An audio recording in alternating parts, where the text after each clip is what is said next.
Здравствуйте, дорогие подписчики! Добро пожаловать на мой канал. Не забудьте подписаться на мой канал, чтобы получать уведомления о новых видео. Nissan похищает Эркан, и Эшреф преследует их. Эркан сажает Nissan в машину, бьет ее по голове, оглушает и уезжает вместе с Эшрефом. Им удается на некоторое время скрыться от Эшрефа, отвезти Nissan куда-то и избить ее. Тем временем Гурдал находит Ганджу в больнице, убеждает ее родить ребенка и обещает всегда быть рядом с ней. Когда Эрмак звонит и сообщает, что Nissan похищена, и Эшреф спрашивает о ней, Гурдал немедленно уезжает. Когда Эркан звонит Сиде, он разговаривает с Динчером и просит денег, чтобы предотвратить причинение вреда Nissan. Когда Эркан подходит к Nissan, она спрашивает Афру, почему они это сделали, и Эркан говорит, что она услышала то, чего не должна была слышать, то, чего не должна была видеть, что злит Nissan. Кадир испытывает нехватку денег и пытается занять у ростовщика, используя отель в качестве залога, но Кинан пытается его остановить, а Кадир не слушает. В этот момент врывается Эшреф, врываясь прямо в комнату Кадира и спрашивая, где его напарник. Когда Кадир спрашивает, что случилось, Эшреф говорит, что Nissan похитили. Эшреф давит на Кадира, чтобы тот раскрыл личность своего напарника, и в последнюю минуту Кадир упоминает человека по имени Ихтияр. Кадир говорит, что не знает, и Эшреф угрожает ему и уходит. Эрмак и Мюслим пытаются выяснить у Айтан, где ее муж, Харун. Айтан говорит, что они встретятся в указанном Харуном месте, и что, возможно, они планируют сбежать вместе. Мюслим говорит, хотел бы я, чтобы ты просто ушел и сбежал от Фарука. Затем они уезжают вместе. Кадир звонит Демиру и говорит ему, что Эркан похитил и спрятал Nissan, и что он может спасти ее, обменяв на Харуна. Пока Эшреф и Гурдал едут, прокурор перехватывает их и силой вытаскивает Эшрефа из машины. Прокурор Сельма, делая вид, что ничего не знает, сообщает Эшрефу, что Nissan похищена, и предупреждает его держаться подальше от этого места, прежде чем уехать. Когда Эшреф садится обратно в машину и уезжает, звонит Кадир, используя тактику затягивания. Эшреф приходит в ярость, делая вид, что что-то записал, но не может это найти. Как только Эшреф узнает местонахождение Кадира, он кладет трубку. Эркан, пытаясь причинить боль Nissan, рассказывает ей, как Афра просила Nissan о помощи перед смертью и что произошло. Nissan развязывает ему руки и разбивает бутылку об голову. Затем Эркан начинает избивать Nissan, угрожая причинить ей еще большие страдания, чем ее сестре, когда появляется Эшреф и спасает ее. Он доверяет Nissan Гурдалу и отправляется в погоню за Эрканом. Эшреф ловит Эркана, и пока молодые люди поблизости слышат шум и смотрят на камеру, думая, что идет драка, Эшреф несколько раз стреляет из пистолета, убивая Эркана. Затем он подходит к Nissan, обнимает ее и говорит, что все кончено. Эрмак и Мюслим, благодаря Айтен, забирают Харуна и после встречи с Эшрефом говорят, что вместе покинут страну. Эрмак разговаривает с Эшрефом, узнает, что Nissan в порядке, и кладет трубку. Когда Эшреф спрашивает Nissan, что она здесь делала, Nissan остается бесстрастной, и Эшреф говорит, в любом случае, поговорим позже, и целует ее в голову. Полиция находит тело Эркана, и пока дети наблюдают за происходящим, они в панике убегают, но их замечают полицейские. Эшреф приводит Nissan домой и пытается ее утешить. Nissan обнимает Эшрефа, безудержно рыдая, и Эшреф говорит, все кончено, он получил свое наказание. Когда Nissan идет в ванную, Эшреф ждет ее в гостиной.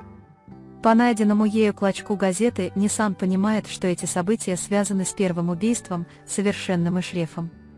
Затем звонит дверной звонок, и Чикдем подходит к двери, желая отвезти Nissan в полицейский участок, но Эшреф отказывается. Когда Эшреф спрашивает Nissan, зачем она здесь, Nissan отвечает, он сказал этому человеку, что позвонит мне и расскажет, что знает о смерти Афры, но это оказалось ловушкой. Я не знаю, как я туда попала.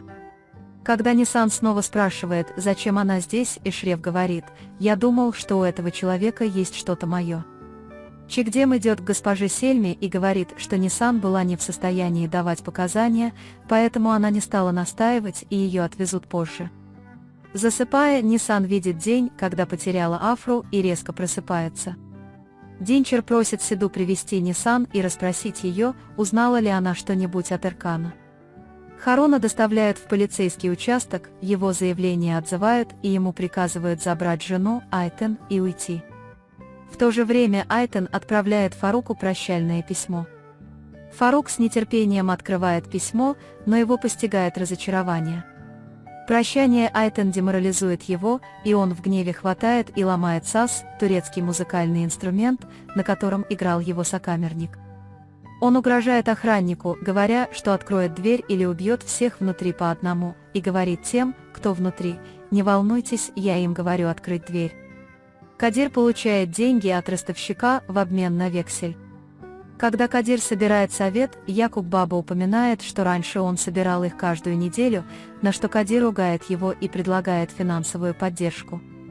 Члены совета отказываются принять деньги, потому что они связаны с наркотиками, устраивая скандал, и душат до смерти первого же человека, который выступает против Кадира.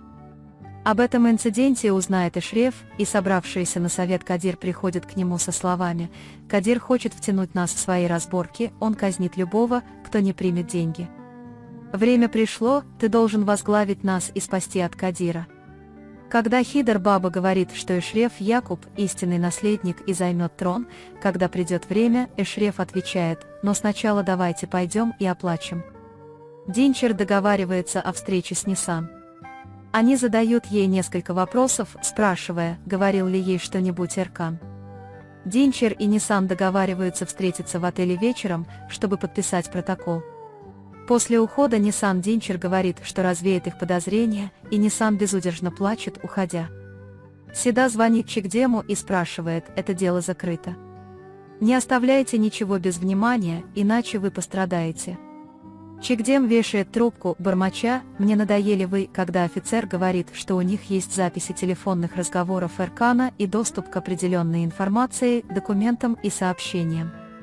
В этот момент появляется госпожа Сельма, и прежде чем Чикдем успевает что-либо сказать офицеру, прокурор Сельма с удивлением узнает, что Динчер сотрудничал с офицером.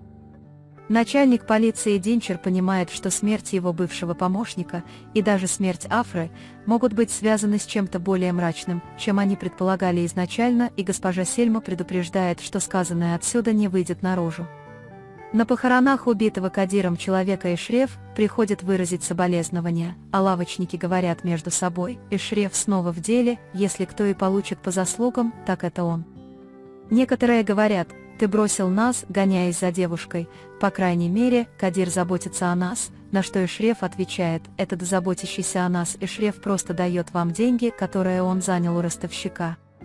Затем человек, который был другом детства Кадира, говорит: «Нам не нужны грязные деньги, которые нам дал Кадир, чтобы вы не решили, мы всегда на вашей стороне».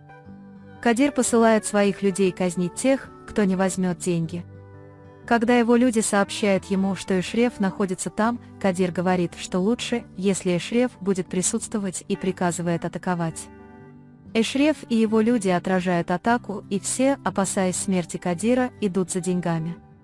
Когда Хидр Баба говорит: «Так больше продолжаться не может, скоро мы потеряем всех сирот, нам нужно действовать», Эшреф отвечает: «Мы идем, чтобы вернуть то, что принадлежит нам». Нисан идет к могиле Афры, плачет и говорит, что не хочет уходить, пока не найдется ее убийца. Когда приходит прокурор Сельма и говорит: «Я тоже теряла близких, я вас понимаю», Нисан отвечает: «Моя сестра не умерла, ее убили. У нас было так много прекрасных моментов, которые мы провели вместе». Когда Сельма говорит, что Динчер очень опасен и что Эркан работает с ним, Афра плачет, говоря: «Я так и знала». Услышав это, Нисан очень злится, и Сельма говорит: «Успокойся, ты мне можешь понадобиться, ты близка к этому человеку». Нисан говорит: «Я хочу видеть этого человека в могиле, а не в тюрьме. Делай, что хочешь, но не втягивай меня», и, уходя, Сельма говорит: «Не смей», но Нисан бормочет: «Увидишь, я не дам тебе жить», и уходит. Люди Кадира прибывают, и хотя они напуганы, и все кажется в порядке, Кинан говорит, что не удивится, если завтра все они перейдут на сторону Эшрефа.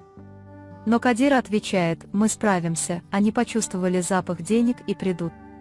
Затем приходит несколько человек и извиняются перед Кадиром, целуют ему руку и говорят, что приняли сделку по продаже наркотиков. Когда он спрашивает, где остальные, мужчины говорят, что колеблются. Кадир говорит: не колеблетесь, на самом деле, давайте все придем сегодня вечером в отель и устроим хороший пир. Затем он открывает сумку, полную денег, дает пачку одному из мужчин и говорит: чем больше вы будете работать, тем больше заработаете. Когда Кадир говорит: сироты на нашей стороне, Кенан отвечает: эти жадные до денег люди могут убить тебя за них завтра, что расстраивает Кадира, и он отправляет Кенана заниматься сделкой по отелю. Эшреф вызывает ростовщика Кадира, Нумана. Эшреф кладет деньги в рот Нуману и велит ему жевать их, пока он не проглотит. Затем Эшреф подробно описывает сделку с Кадиром, говоря: я попросил его прийти к тебе, я попросил его обеспечить отель. Когда Нуман глотает деньги, Эшреф кладет ему в рот еще и требует, чтобы тот передал отель Эшрефу. Когда Нуман говорит: Кадир меня убьет, Эшреф отвечает: я сделаю еще хуже. Нуман соглашается передать отель, но Эшреф оставляет на столе еще деньги, говоря: ты все это проглотишь. Фарука освобождают из тюрьмы, и он уходит, но за ним следует Гурдал, Мюслим и Ермак, которые ругают его за то, что он не дождался их. Когда Фарук спрашивает, как Харун отозвал свою жалобу, он узнает, что Айтан пошла с ним спасать его. Когда Эшреф звонит и вызывает их, Фарук хочет позвонить Айтан, но, сказав, что звонит ей, отправляет ей сообщение. Увидев сообщение, Айтан просит Харуна поехать на заправку, и они останавливаются там. Кенан и его люди ловят их и уводят от машины.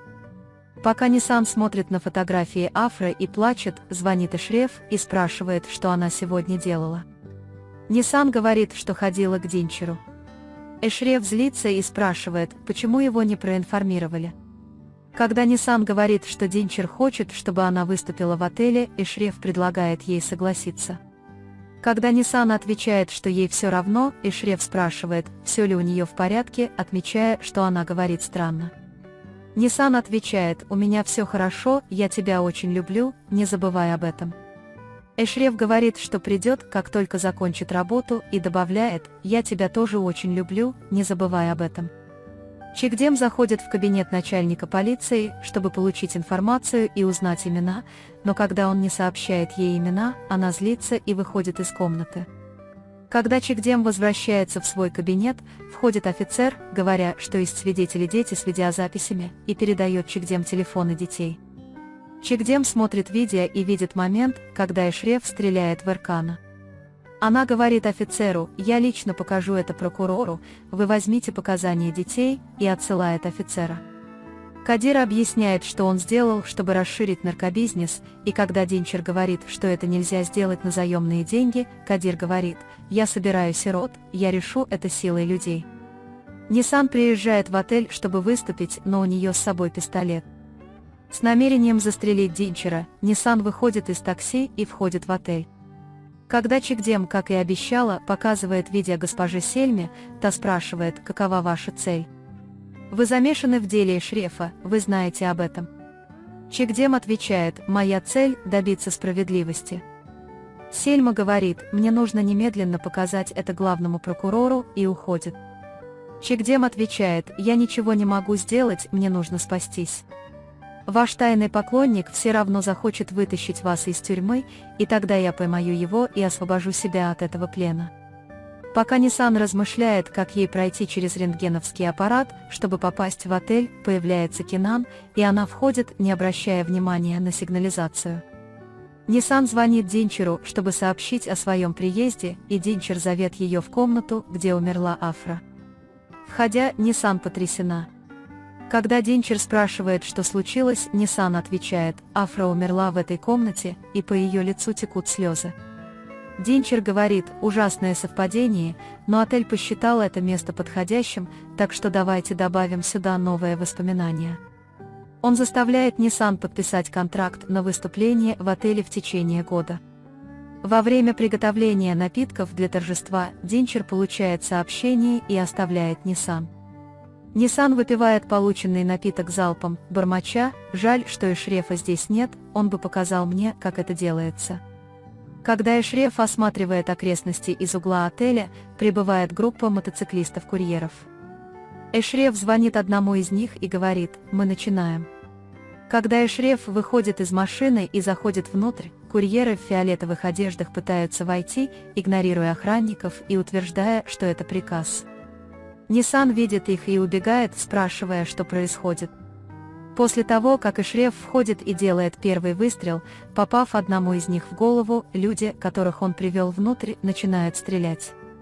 Когда Кадир получает известие, он в панике приказывает запереть дверь. Динчер звонит и говорят: «Эшреф здесь», на что Кадир отвечает: «Он идет», стреляет на ходу. «Бегите, спасайтесь». Когда прибывает Гурдал с Эшрефом и его людьми, утверждая, что прибыл хозяин, Кадир говорит: «Хозяин здесь», на что Эшреф отвечает: «Они же вам не сказали, правда? Теперь это место мое». Когда Эшреф пишет дату на векселе и говорит: «Сегодня последний день, вы не заплатили долг, освободите мой отель», Кадир тянется за пистолетом. Ниссан находит Динчера в его укрытии и направляет пистолет ему в голову. Эшреф кричит: «Клянусь вам всем, кто посягнет на право сирот, я окажусь против них». Эшреф прижимает лоб к пистолету, который держит Кадир, и говорит: «Стреляйте, или я отберу у вас все». Это только начало. Динчер подслушивает телефонные разговоры Эшрефа, Кадир еще не повесил трубку и понимает, что знает все. На этом завершается еще один анализ. Вы можете поделиться своим ценным мнением в комментариях. Не забудьте подписаться и включить уведомления, чтобы получать больше видео. Увидимся в следующем видео. Берегите себя. До свидания.